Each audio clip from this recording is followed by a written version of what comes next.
মিলনের পরে গোসল ফরজ হয়ে যাইব। ফরজ গোসলটা তুমি তেন সুন্দর করিয়া আদায় করি যাইও। সূর্য উঠার আগে তুমি তেন ফরজ গোসল আদায় করিও। আখটা সূর্য উঠি গেছে ব্যতিক্রমে তুমি তেন এক কাজ করিও, সূর্য যদি ইলা উঠি যায় অজু করিয়া তৈয়মুম করিয়াও হালতে থাকিও, যত জলদি পারো গোসল করিও। আর গোসল করতে পারছো না অজুর হালতে থাকার চেষ্টা করিও। ইলা মা বই থাকলে যদি পাক করন খানি খাইতে পারবা যাই যাচ্ছে, তবে রুজি রোজগারের মধ্যে রিজেকের মধ্যে বরকত উঠি যায়। পুরুষ যদি এইভাবে জমিন চলত ফরিস্ত হলে লানত দিয়া থাকত। এর জন্য আল্লাহর বন্দেগান দয়া করিয়া স্বামী স্ত্রী জিন্দেগির মধ্যে আল্লাহর ওয়াস্তে পবিত্রতার প্রতি সারায় খেয়াল করবা। স্বামী ঘর স্থিরে মায়া করক্কা জীবনে আল্লাহ আপনার জীবনটা সুন্দর করবা। মহিলায় দোয়া করবা, কারণ ফরর মেয়ে ঘরের মধ্যে আনছন বাবা 18 বছর পর্যন্ত লালন পালন করিয়া মেয়েটা বড় করছন।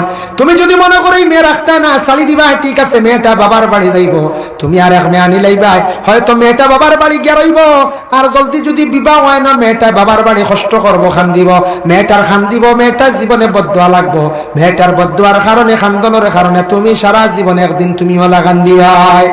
আর মহিলা যারা বিবাহিত স্বামীর ঘরে যখন যাইবা বা গেছন যারা বিবাহ হয়ে গেছে গিয়া, যাদের বিবাহ হয়েছে না স্বামীর জীবনে মাতার পাত্র মনে করে সম্মানের পাত্র মনে করিয়া স্বামীর সঙ্গে ভালো ব্যবহার করিয়া জীবনটা খাটাকা আল্লাহ আপনার জীবনটা সুন্দর করবো, ফায়দা মন্দ হইবা। পরে আল্লাহর বন্দেগান গরস্ত্রী নমাজ যদি পড়ন, কোরআন শরীফ তিলাওয়াত করন, এই মহিলার পেটের মধ্যে আল্লাহ নেক নেক সন্তান দান করন। যে মহিলা কোরআন তিলাওয়াতকারী হইবা, যে মহিলা নফল রোজাকারী হইবা, জানিয়া রাখবা এই মহিলার পেটের মধ্যে আল্লাহ নেক সন্তান দান করন। আব্দুল কাদের জিলানী বরফির দস্তগীর তান মার জিন্দেগি চাইয়া দেখবা বেশিরভাগ নফল রোজা রাখছেন এবং কি করছেন কোরআন শরীফ তিলাওয়াত করছেন।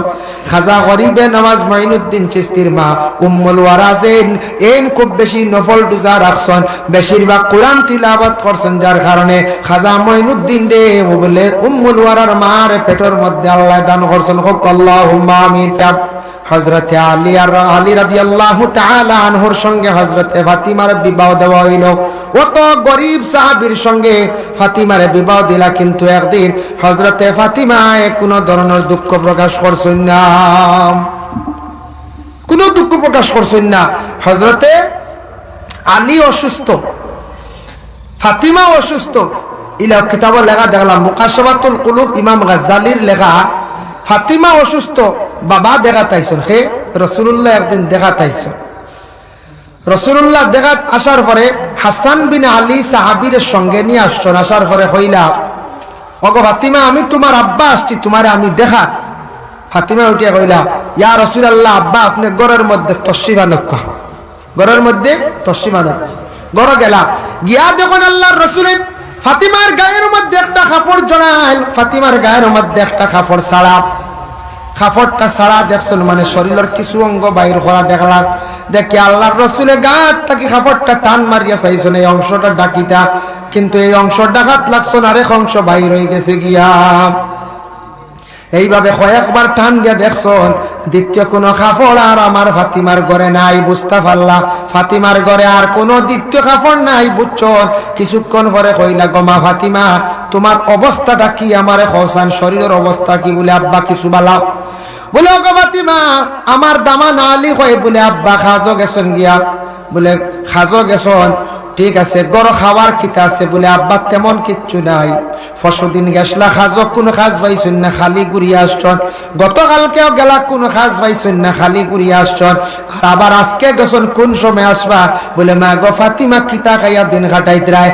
বলে ও আব্বা একমাত্র খাজুর আর পানি খাইয়া আমরা দিন কাটাইয়ার। আজকে 2.5 থেকে 3 দিন হয়ে গেল আমরা চুলার মধ্যে আগুনও জ্বালছি না, রুটিও বানাইছি না, কোনো মাংস আমরা পাকও আমরা করছি না, কোনো মাংস আমরা পাক করছি না।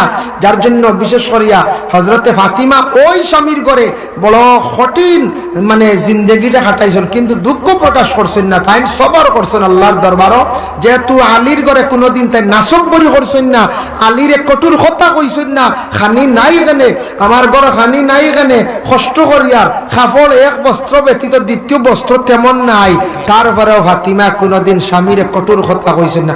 আমরা দেশ কিছু কিছু জায়গাতে বা মা বোন হল আসন স্বামী বাজার থেকে শাড়ি আনার পরে এখান পছন্দ না রাইতু ঘুরে দিলেন, ঈদের দিন রাইত বাজার নিয়ে যাওয়া লাগে, বুঝেছি শোনা যাওয়া শুনছি ঈদের দিন রাত বাজারে এখানে ঘুরি আন লাগেন ওইছে না স্বামী আনিয়ে দিছন সদরে গ্রহণ হরক্কা ব্যবহার করি লাগবা আপনার পছন্দনীয় জিনিস লাগে স্বামীর হক্কা বলে কুটুম বাড়ি যাইতে বা কোনোদিন এখন খাফড় আমি পছন্দ করিয়া আর আমি কিতা কর্ম ব্যবহার কর আল্লাহর বন্দেগানের জন্য বিশেষ করিয়া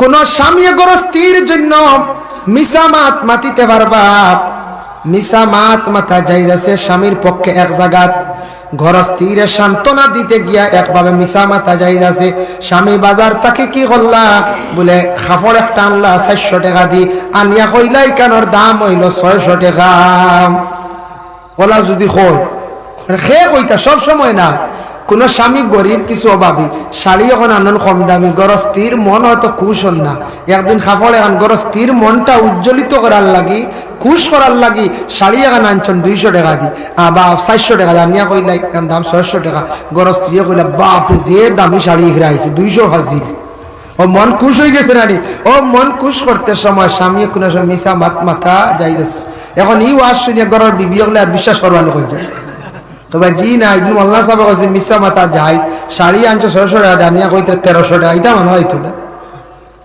এটা মানা হইছে না ওলা কইতান মা বলে এটা খোয়া বেয়াদবি ইলা কইতা না স্বামী তো তান ওসিয়ত আন্দাজা খাফড় আনিয়া দিবা ওসিয়ত আন্দাজা খানিয়া দিবা এখন স্বামী যদি বিবাহ করিলেন আরেক বিবাহ একজন পুরুষে কয়টা বিবাহ করতে পারেন ওয়াইন খিফতুম আল্লাহ তুকসিতু ফিল ইয়াতামা ফানকিহু মা তাবা লাকুম মিনান নিসাই মাসনা সুলাসা ওয়া রুবাসনা ওয়া সুলাসা ওয়া রুবা একজন পুরুষে 4 জন মহিলাদের একত্রিত অবস্থায় রাখতে পারেন বিবাহ করিয়া একসঙ্গে 4 জন মহিলা বিবাহ করতে পারেন কিন্তু কোন মহিলা 4 জন না 2 স্বামীরে গ্রহণ করিয়া রাখতে পারেন না জায়েজ নাই কারণ দেখো কোন স্বামীর যদি প্রয়োজন হয় বিবাহ করার ঘরের প্রথম স্ত্রী ইজাজত দিতা পারমিশন দিতা এখানে যদি হয়তো কোনো সন্তান পাইছেন না প্রথম স্ত্রীর ঘর তাহলে স্বামীর এক ঘর স্ত্রী হক্কা বলে আপনি আরেক বিবাহ করিলেন এটা ফায়দা আছে আর যদি প্রথম স্ত্রী বেমারি হয়ে গেছেন গিয়া স্বামীর জরুরত খাস গুলা আদায় করেন না ঘরের খাস না জরুরত খাসগুলা সারা জান না স্বামী আরেকটি বিবাহ করিলা কোয়া স্বামীর ইজাজত ঘরের বিবি হকলে দিয়া দিতা স্বামী বিবাহ করক কোয়া দেখো হযরতে ইব্রাহিম নবী বিবি সায়রারে বিবাহ করলা কোন সন্তান নাই পরে বিবি সায়রা আরেক বিবাহ দিছন হযরতে হাজেরারে আনিয়া দিলা হাজেরার বিবাহ করার পরে হাজেরা যেই সময় গর্ভধারণ করছর সন্তান পাইছেন হযরতে ইসমাইল কিছুদিন পরে হযরতে সায়রা আবার গর্ভধারণ করিলাইলা তান ঘর হযরতে ইসহাক আলাইহিস সালাতু ওয়াস সালাম রে আল্লাহ দিলাইলা তাইন বালা কসলা দয়া করার কারণে পরে সায়রার ঘর আল্লাহ সন্তানও দিলা আর হাজেরার ঘর প্রথমে সন্তান জন্মগ্রহণ করলা এর জন্য আল্লাহর বন্দেগান কোনো স্বামী যদি বিবাহ করতে চায় রাজিয়ন দরকার যদি প্রয়োজন যদি তাহলে বিবাহ করকা আর প্রয়োজন না এমনি সুন্দর দেখে বিবাহ করাত লাগন না জানি খালি ফসাদ ঝগড়া লাগবো 2 মহিলা ঘর তাহলে ঝগড়া আইবুন না সতিয়ালা জিদ বড় বেথালা জিদ বুঝাইছুন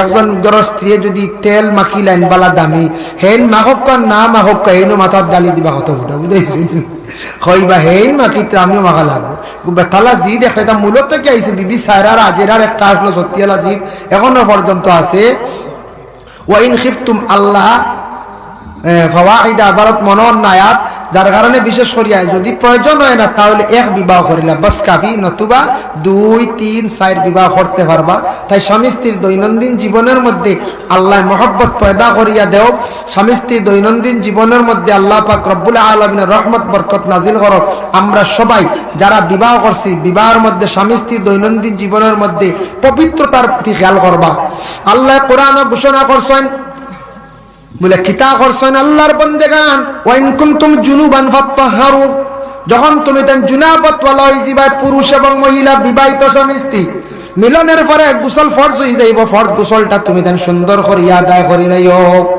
সূর্য ওঠার আগে তুমি তেন ফরজ গোসল আদায় করিও আখতা সূর্য উঠি গেছে ব্যতিক্রমে তুমি তেন এক কাজ করিও সূর্য যদি ইলা উঠি যায় ওযু করিয়া তায়াম্মুম করিয়া ও হালতে থাকিও যত জলদি পারো গোসল করিও আর গোসল করতে পারছো না ওযুর হালতে থাকার চেষ্টা করিও ইলা মাহবুব রাখলে যদি পাক করন খানি খাইতে পারবা যাই আছে তবে রুজি রোজগারের মধ্যে রিজিকের মধ্যে বরকত উঠি যায় পুরুষ যদি এইভাবে জমিন চলত ফরিস্ত হলে লানত দিয়া থাকত। এর জন্য আল্লাহর বন্দেগান দয়া করিয়া স্বামী স্ত্রী জিন্দগির মধ্যে আল্লাহর ওয়াস্তে পবিত্রতার প্রতি সারায় খেয়াল করবা। স্বামী গরস্থিরে মায়া করক্কা জীবনে আল্লাহ আপনার জীবনটা সুন্দর করবা। মহিলায় দোয়া করবা, কারণ ফরর মেয়ে ঘরের মধ্যে আনছন, বাবা 18 বছর পর্যন্ত লালন পালন করিয়া মেয়েটা বড় করছন। তুমি যদি মনে করো এই মেয়ে রাখতে না শাড়ি দিবা, ঠিক আছে, মেয়েটা বাবার বাড়ি যাইব, তুমি আর এক মেয়ে আনি লাইবাই, হয়তো মেয়েটা বাবার বাড়ি গিয়া রইব। আর জলদি যদি বিবাহ হয় না, মেয়েটা বাবার বাড়ি কষ্ট করবো, খান দিব, মেয়েটার খান দিব, মেয়েটার জীবনে বদদোয়া লাগবো। মেয়েটার বদদোয়ার কারণে, খান্দনের কারণে তুমি সারা জীবনে একদিন তুমিও লাগান দিবাই।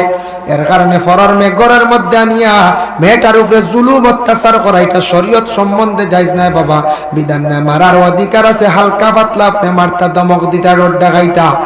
আর মহিলা যারা বিবাহিত স্বামীর ঘরে যখন যাইবা বা গেছন, যারা বিবাহ হয়ে গেছে গিয়া, আর যাদের বিবাহ হইছে না, স্বামীর জীবনে মাথার পাত্র মনে করে, সম্মানের পাত্র মনে করিয়া স্বামীর সঙ্গে ভালো ব্যবহার করিয়া জীবনটা খাটাকা, আল্লাহ আপনার জীবনটা সুন্দর করব, ফায়দা মন্দ হইবা।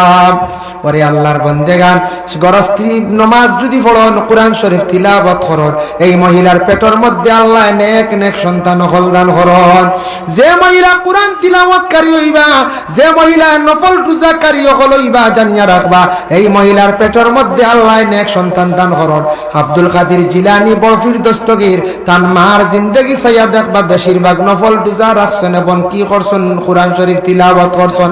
খাজা গরিবে নওয়াজ মাইনুদ্দিন চিশতির মা উম্মুল ওয়ারাজেন এন খুব বেশি নফল রোজা রাখছেন, বেশিরভাগ কোরআন তিলাওয়াত করছেন, যার কারণে খাজা মাইনুদ্দিন রে বলে উম্মুল ওয়ারার মার পেটের মধ্যে আল্লাহ দান করছেন। আল্লাহুম্মা আমিন।